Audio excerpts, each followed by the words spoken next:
गुजरात का किशन भारवाड़, झारखंड का रुपेश कुमार पांडे, दिल्ली में हीरालाल, केरल में शरद चंद्रन और कर्नाटक में दिलीप और हर्षा। देश भर में हिंदुओं की मॉब लिंचिंग और हत्या की ये सारी घटनाएं एक भयानक भविष्य की चेतावनी हैं। इनमें 3 बातें विशेष रूप से महत्वपूर्ण हैं। पहला, इन घटनाओं की बारंबारता यानी फ्रीक्वेंसी बढ़ती जा रही है। पहले ऐसी घटनाएं हर कुछ महीने पर होती थीं, अब हर कुछ दिन में होने लगी हैं। पहले आप एक को पहले भूलते थे, तब अगली होती थी।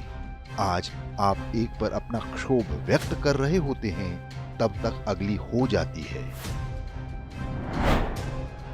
अभी हमलों की संख्या बढ़ रही है, कल को आकार भी बढ़ेगा।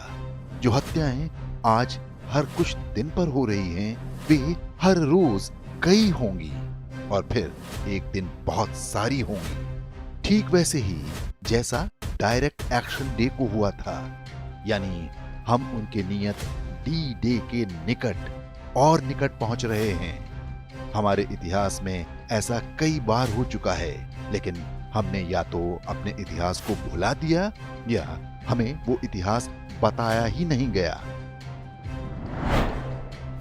दूसरा, इन घटनाओं के लिए उकसावे का स्तर लगातार कम होता जा रहा है। इसके लिए किसी को कमलेश तिवारी की तरह नेशनल नेटवर्क पर कुछ बोलना जरूरी नहीं रह गया। आज एक फेसबुक पोस्ट पर सरस्वती पूजा के विसर्जन पर स्कूलों में यूनिफॉर्म लागू करने का समर्थन करने पर हत्याएं होने लगी हैं। इन घटनाओं के लिए प्रोवोकेशन आगे जाकर और कम होगा। आप उनसे जरा सी भी असहमति व्यक्त करेंगे, यहां तक कि सिर्फ मन में असहमति रखेंगे, तो भी उनके निशाने पर आ जाएंगे। इसके बाद शुरू होगा अगला चरण। जब आपको उनकी ओर से बोलना होगा। यदि आप उनकी ओर से नहीं बोलेंगे, तो चुप रहने के लिए भी उनके निशाने पर आ जाएंगे। फिर दबाव आएगा कि उनकी ओर से लड़ना भी होगा। यदि आप उनकी ओर से नहीं लड़ेंगे, उनके झुंड में शामिल नहीं होंगे, यानी कन्वर्ट नहीं होंगे, तो भी आप उनके निशाने पर होंगे। आप जिस लड़ाई से बचना चाहते हैं, वो आपके घर के दरवाजे तक पहुंच चुकी है। ये वो लड़ाई है जो आपको लड़नी ही है। यदि इधर से न लड़े, तो आप या आपके बच्चे उधर से लड़ेंगे। तीसरी और सबसे महत्वपूर्ण बात ये कि अब ये घटनाएं कभी कभार हो जाने वाली रैंडम नहीं रह गई हैं।